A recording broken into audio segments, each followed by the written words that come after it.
네, 여러분 안녕하세요. 지금은 11월 30일, 11월의 마지막 날이죠. 네, 내일은 이제 또 12월이 시작됩니다. 이 마지막 날 발표된 미분양 주택 통계, 제가 여러분들과 약속해드렸던 게 매월 말일 미분양 주택 통계가 발표가 되고 받아서 즉시 분석해서 설명드리겠다.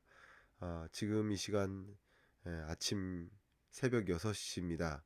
저도 이렇게 미분양 주택 통계 발표되자마자 또 즉시 분석해 드려야 되고 빨리 마무리하고 또 나가 봐야 되니까 좀 신속하게 오늘의 이야기를 진행해 보도록 하겠습니다. 미분양 주택 통계가 어떻게 나왔고 그게 시장에 어떤 의미가 있고 또 요즘 부동산 시장의 분위기가 또 굉장히 뭐 관망세다, 하락 전환이다. 여러분들이 좀 불안한 그런 느낌도 많이 있는 것 같습니다. 여러분들께 제가 생각하고 있는 이 부동산 시장에 대한 진단, 의견 말씀 드릴 수 있도록 하겠습니다. 바로 가겠습니다. 자, 미분양 주택 건수가 역시 5억 9,806호에서 5억 8,299호로 또 감소했습니다. 그러니까 7만 5천 호를 기록했다가 7만 2천, 7만 1천, 6만 9천, 6만 6천, 6만 3천, 6만 2천, 6만 그리고 5만 8천 호로 8번 연속 미분양 주택 건수가 감소했습니다. 자, 이 미분양 주택 건수는 물론 10월 미분양 주택 건수이고요. 11월에는 이게 다시 늘어나지 않을까? 지금과 같은 부동산 시장의 분위기를 보여주듯이 다시 늘어나지 않을까 생각했는데 그동안에 제가 드렸던 의견은 미분양주택 건수가 다시 늘어서 6만 호 수준, 6만에서 6만 5천 호 수준으로 다시 올 것이다라고 생각을 했는데 어쨌든 오늘 발표된 미분양주택 건수까지는 좀 감소세고요. 뭐 제가 뭐 예단할 수는 없지만 12월에 발표될 11월 미분양주택 건수는 이렇게 반등하지 않을까 하는 생각입니다. 지금의 부동산 시장의 분위기를 미분양주택 건수가 또 보여주지 않을까 그런 생각을 갖고 있습니다. 미분양주택 현황을 보시면 어쨌든 10월까지의 미분양주택 건수는 줄어드는 흐름이고요. 전반적으로 수도권도 줄고 지방권도 줄고 규모별로도 다 줄어드는 그런 모습을 보여왔습니다. 자, 이 미분양 주택 건수의 현황도 봤지만 주택 매매 거래 현황도 보여드려야 되죠. 뭐 제가 그동안 말씀드렸었던 것처럼 이 전국 주택 매매 거래량이 7, 8월 정도에 들어서서 좀 평년보다 또 회복되는 모습이라고 말씀드렸는데 또 거래량이 좀 주춤해집니다. 9월, 10월 들어서 주춤해지죠. 서울도 좀 비슷한 모습이에요. 7, 8월까지는 이 빨간색 보시면 주택 거래량이 늘어나는 모습이었는데 7,000호 정도까지 늘어나는 모습이었는데 다시 약 6,000호 또 5,000호 수준으로 줄어드는 국면임을 보여줍니다. 그러니까 매매 거래량이 이제 줄어드는 국면에서 다시 이제 11월이면은 또 줄어드는 국면으로 계속 연결된다라고 한다면 이제 관망세, 이 보합세 이런 흐름을 거래량이라는 측면에서도 내놓는 사람도 좀 애매하고 또 사려고 하는 사람도 애매한 그런 부동산 시장의 모습을 보여주지 않나 이런 생각입니다. 근래 들어서 이제 부동산 시장의 어떤 분위기가 좀 전환된 모습을 기사를 통해서도 좀 한번 정리를 해보고 싶었어요. 오늘 올라온 기사만 가지고 여러분께 말씀을 드려보도록 하겠습니다. 기사를 가지고 어떻게 기사를 받아들여야 될지. 자, 지금 매경 기사는 호기롭게 매입했다가 높은 이자 때문에 포기하는 모습. 그래서 아파트 경매 물건이 또 쌓이고 있는 모습. 이것은 부동산 시장이 다시 하락세로 전환된 모습이지 않을까 하는 그런 기사. 여러분들이 이런 기사를 많이 접하시는 거죠.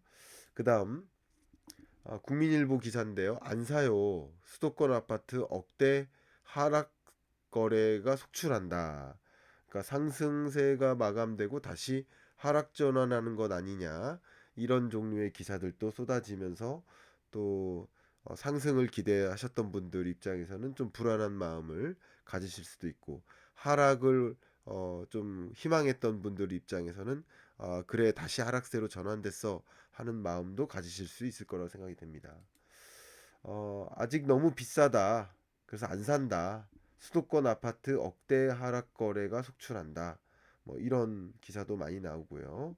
뭐 몇몇 어, 크게 집값이 하락하는 그런 기사들을 가지고 뉴스로서 보도하는 그런 글들입니다. 자, 그런데 또 다른 기조의 기사들도 계속 나오고 있어요. 여기 보시면 이게 중립적인 기사죠. 벌어지는 서울 아파트값 온도차. 강남 용산은 신고가가 일어나지만 노도강 지역은 계속 하락한다. 그러니까 강남, 용산, 송파 이런 지역은 아직도 상승세입니다. 상승세를 지속하고 있습니다. 그렇지만 이 노도강 지역 같은 경우는 뭐 그렇지 못하다. 계속 또 하락세로 전환됐다. 뭐 사실 노원구라든가 이런 몇몇 구 같은 경우는 상승세로 전환된 적이 없죠. 계속 하락세죠. 그러니까 떨어지고 있죠. 그러니까 여러분이 관심 있는 지역과 어떤 지역에 거주하시느냐 뭐 이런 것에 따라서 체감하시는 어떤 부동산 경기는 또 분명히 다를 수 있다. 예를 들면 과천 지역이라든가 송파, 강남 지역 같은 경우는 계속 상승만 하고 있으니까 평균적으로 상승하고 있으니까 하락세를 체감하기가 어렵겠죠. 어떤 지역에 계시느냐에 따라서 굉장히 다른 그 흐름을 느끼실 거라고 생각이 됩니다. 자, 그런데 이거 지금 요 가운데 제 7개의 기사를 보여드리는데 강한 하락이다라는 것을 보여주는 듯한 기사 세 가지. 그리고 지금 보여드린 기사는 일종의 중립적인 기사, 그죠? 상승하는 지역도 있고 하락하는 지역도 있고 온도차다. 근데 상승을 좀 이야기하는 기사들도 연일 쏟아집니다. 한국경제 기사인데요. 서울 아파트 안 팔린다더니 안 팔린다고 그렇게 하면서 8개월 만에 12억으로 뛰었다. 이 보신 것처럼 서울 아파트 매매 평균 가격이 뭐 계속 오르고 있다. 이런 기사도 있어요. 그다음 올해 소형 아파트 청약 경쟁률 같은 경우는 뭐 14대 1, 오히려 22년 수준보다 2배 이상 증가했다. 뭐 이런 종류의 표현도 뭐 앞으로도 적어도 소형 아파트의 경우에는 집값이 상승하지 않겠느냐 하는 종류의 그런 기사들이 이렇게 담겨 있습니다. 마지막으로 하나 또 보여드린다면 올해 15억 이상 아파트의 보유세가 2020년보다 41%나 줄여서 이게 이렇게 줄어들게 된 배경은 공시지가 현행화율을 계속 올려잡으려다가 작년과 같은 수준으로 계속 동결해 나가는 현행화를 진행하지 않는 그런 모습 속에서 보유세가 줄어드는 그런 현 정부의 정책 기조인 거죠. 그런 정책 기조 때문에 결과적으로 다주택자들이 집을 굳이 이제 내놔야 되나 하는 관망세, 또 집을 계속 사야 되나 하는 잠재적 수요층의 관망세, 그런 것들로 좀 해석될 법한 그런 기사들도 쏟아집니다. 자, 이런 기사들을 보면 도대체 어느 장단에 맞춰야 되나? 지금 이게 집값이 오르고 있는 것인가? 정말 떨어지고 있는 것인가? 앞으로 오를 것인가? 아니면 떨어질 것인가? 참 판단하기가 어렵다. 이렇게 또 말씀하시는 분들이 계십니다. 지금의 부동산 시장을 어떻게 판단해야 될지 부동산 시장의 흐름을 말씀드려 보도록 하겠습니다. 제가 작년에 경제전망서를 발간했을 때도 23년에는 이렇게 하락세를 지속하다가 23년 중반까지 하락세를 지속하다가 23년 중반 이후 상승 반전할 것이다 라고 전망을 했었고, 네, 상승 반전한 모습은 맞는 것 같습니다. 그런데 11월 들어서 굉장히 약한 약보합에 해당되죠. 마이너스 0.03%로 하락세로 전환된 모습임에는 틀림이 없습니다. 근데 이것을 어떻게 해석해야 될까? 뭐 전세 가격은 여전히 상승 반전에서 여전히 오름세입니다. 그죠? 여전히 오름세입니다만 매매 가격 같은 경우 평균 아파트 매매 가격 같은 경우는 어쨌든 계속 7월 정도부터 상승 반전했다가 그 상승세를 또 마감하고 하락 전환한 모습인 거예요. 그러면 이게 일시적인 현상인 것인가? 아니면 다시 중장기적으로 쭉 하락할 것인가? 이것을 좀 구분 짓고 싶어 하실 분들이 많이 계실 겁니다. 또 주간 KB 아파트 매매 가격 지수의 흐름을 보시면 방금 보여드렸던 것처럼 22년 중반부터 파랑색 하락세로 전환됐다가 23년 7월 초 정도까지 계속 하락세를 지속하다가 상승 반전했는데 상승 반전 한 기간이 짧게 끝나고 다시 또 하락 반전한 모습이 있어요. 네, 이게 팩트인 거죠.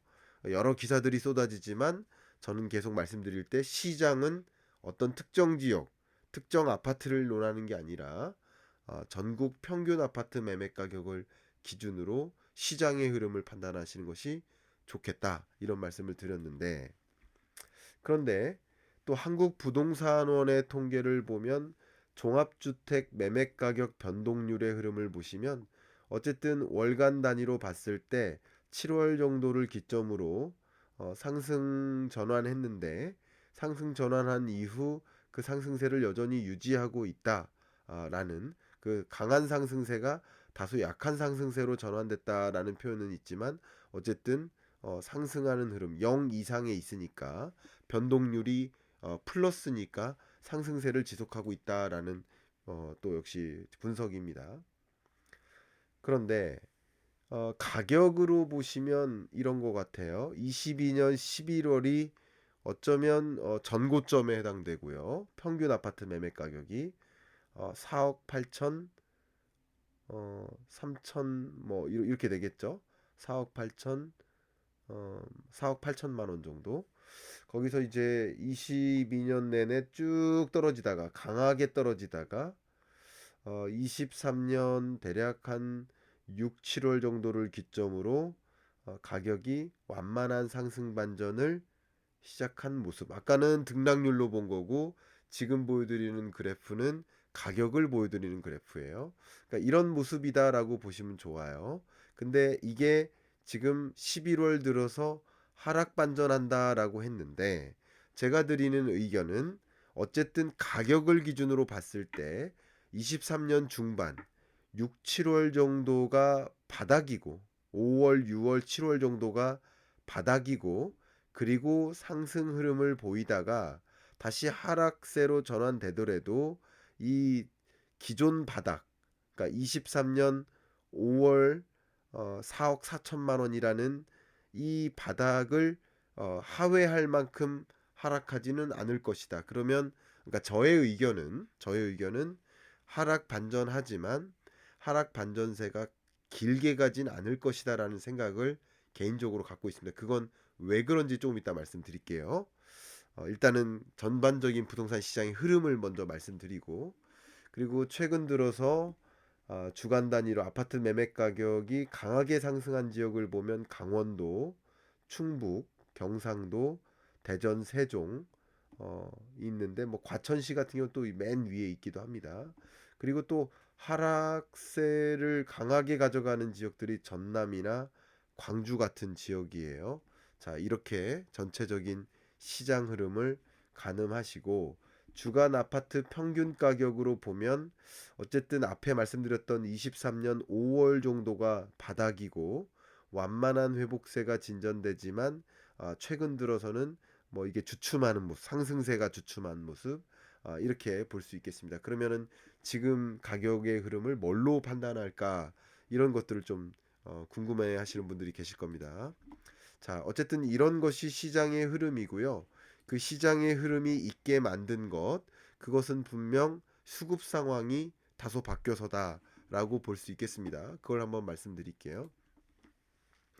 부동산 시장 수급 분석을 할 때 일단 수요 측면을 봐야 됩니다.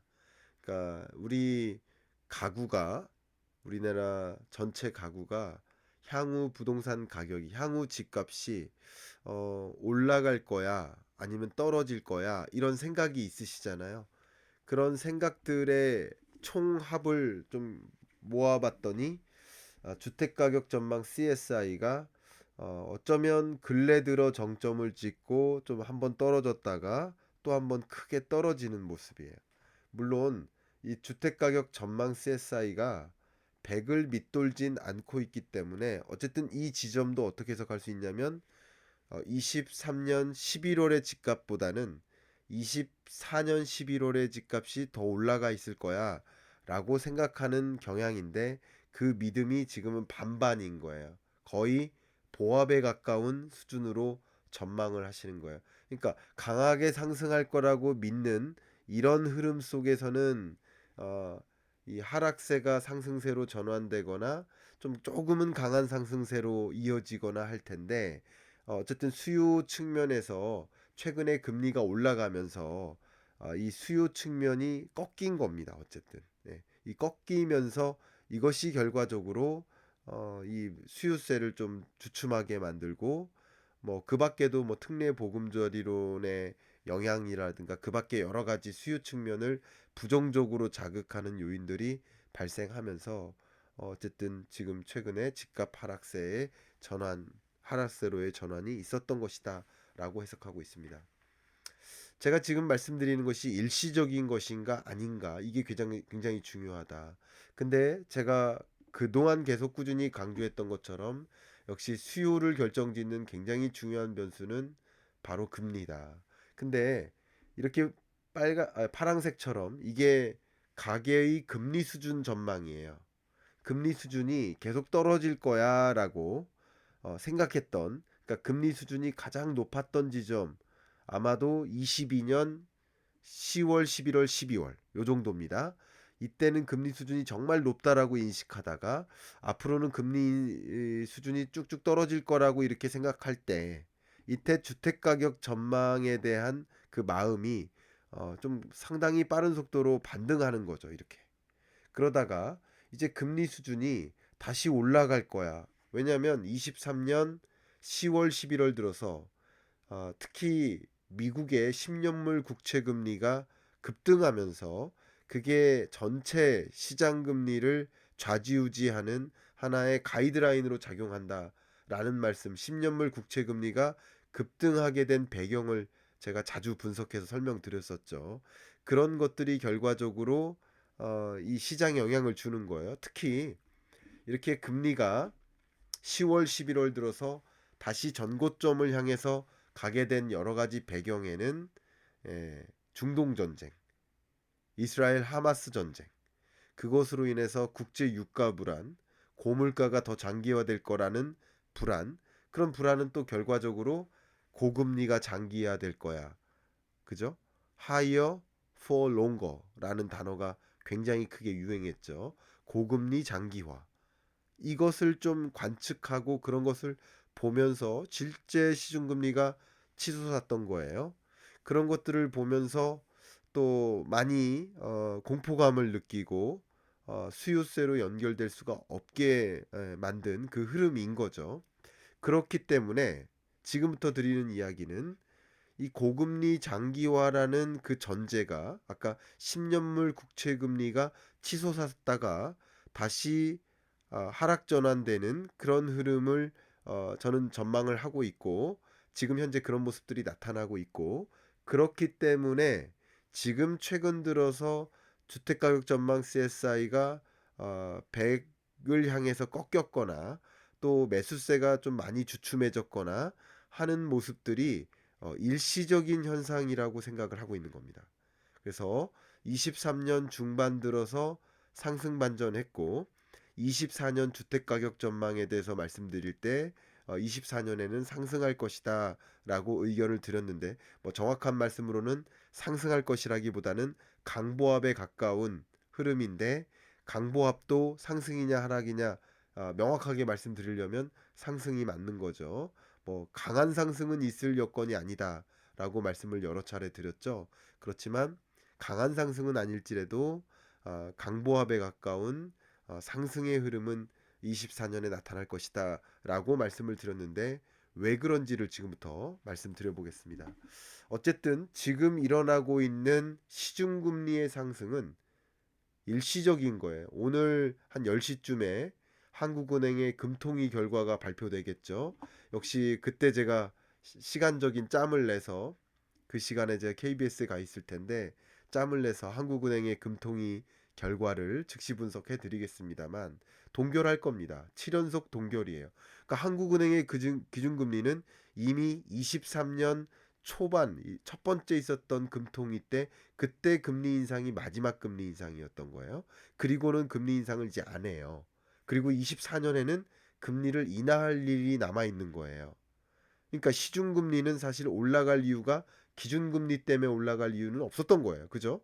그런데 미국 국채금리, 10년물 국채금리가 11월 들어서 초반에 급반등하면서, 그때 시중금리가 전반적으로 글로벌 금리가 올라갔었던 것이고, 그리고 23년 11월 끝자락이나 12월부터는 이제 시중금리도 떨어지는 흐름으로 갈 겁니다. 그리고 기준금리 인하가 단행되는 지점이 24년 중반이나 하반기라고 한다면, 그것으로부터 그 6개월 전이라든가 그 상반기 기간 동안에는 시중금리가 먼저 떨어져요. 항상 그렇습니다. 기준금리를 인상하기 전에 시중금리가 먼저 올라가고, 기준금리를 인하하기 전에 시중금리가 먼저 떨어져요. 별다른 이변이 없는 한 그렇다는 거죠. 그런 것들도 생각해 보면, 지금 시중금리가 어쨌든 일시적으로, 기준금리는 변화한 적이 없는데 7번 연속 동결만 했는데, 지금 시중금리가 반등해서 부동산 매수 심리가 또 꺾였던 그 배경은 일시적인 현상으로 생각하는 것이 맞지 않을까, 저는 그런 의견입니다. 그래서 자료를 좀 보여드리겠습니다. 일단 2023년 시중금리의 흐름을 보시면, 앞서 말씀드렸던 것처럼 22년 끝자락이 정점이에요.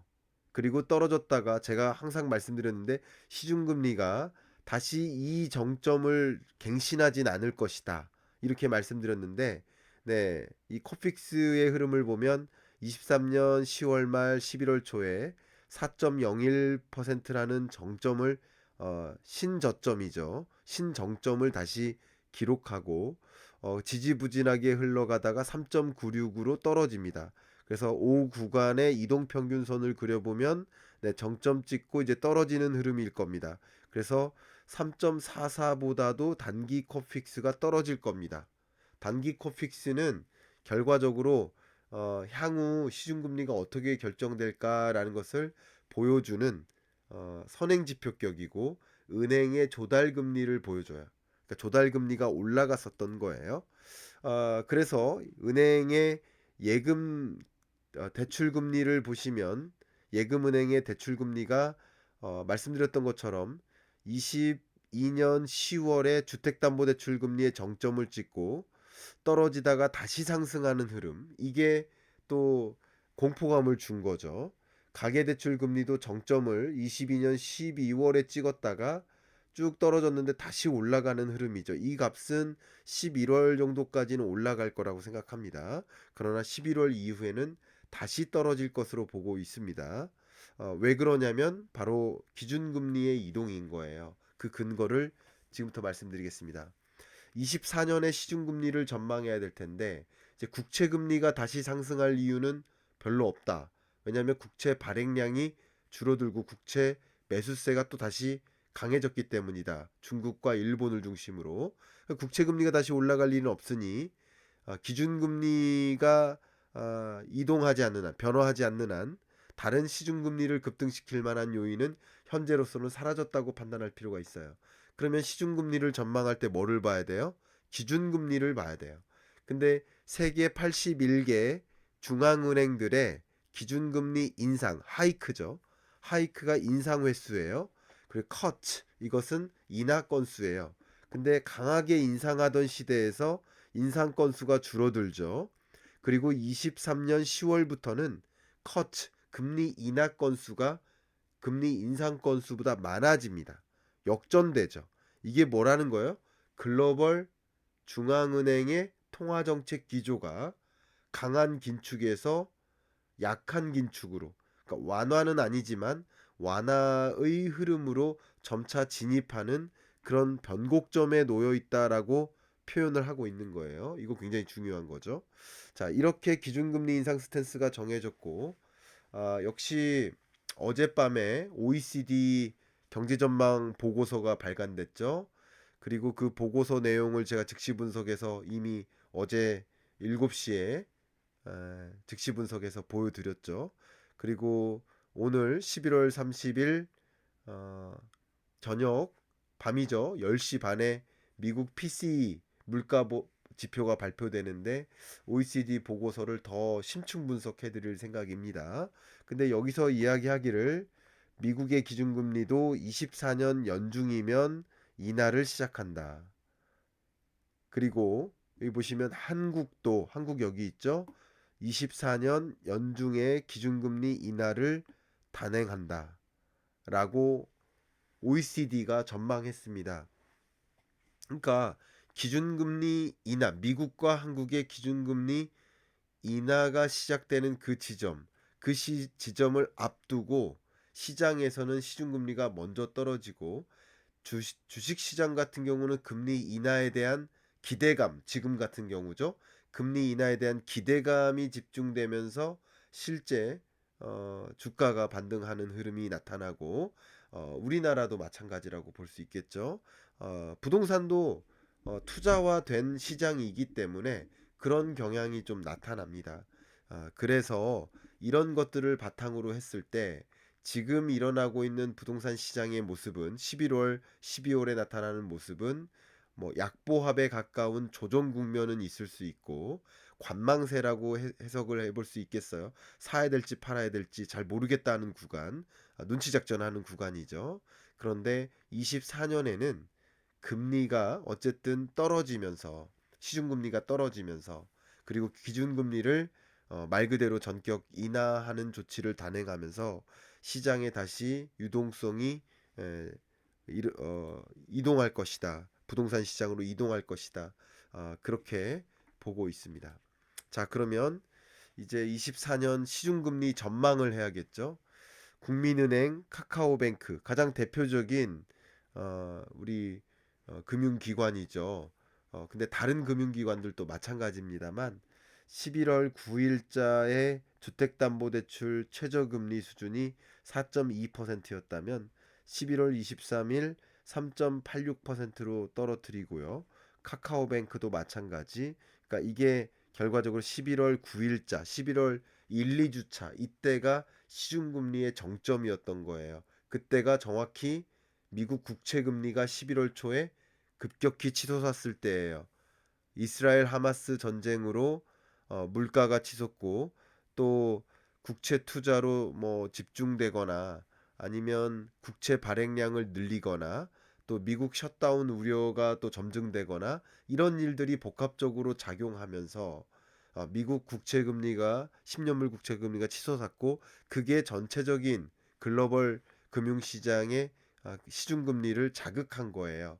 자극했다. 왜 기준금리 인상한 적이 없었는데 시중금리가 올라갔기 때문에 그렇게 해석하는 게 맞겠죠. 자극했는데 그 자극했던 요인이 점차 사라지고 또 오히려 자영업자 가계부채 문제, 상환 부담 문제, 그리고 부동산 PF 부실 문제 이런 것들이 계속 어, 우려되다 보니까 금리를 마음 놓고 인상할 수가 없는 입장 이런 것들이 여러 가지가 시장에 반영되면서 시중금리가 다시 11월 말부터 떨어지기 시작합니다.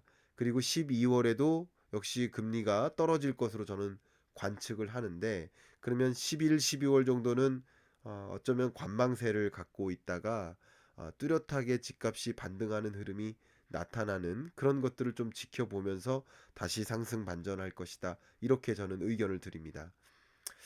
지금까지 이 부동산 시장에 대한 저의 판단과 의견을 다 드렸고요.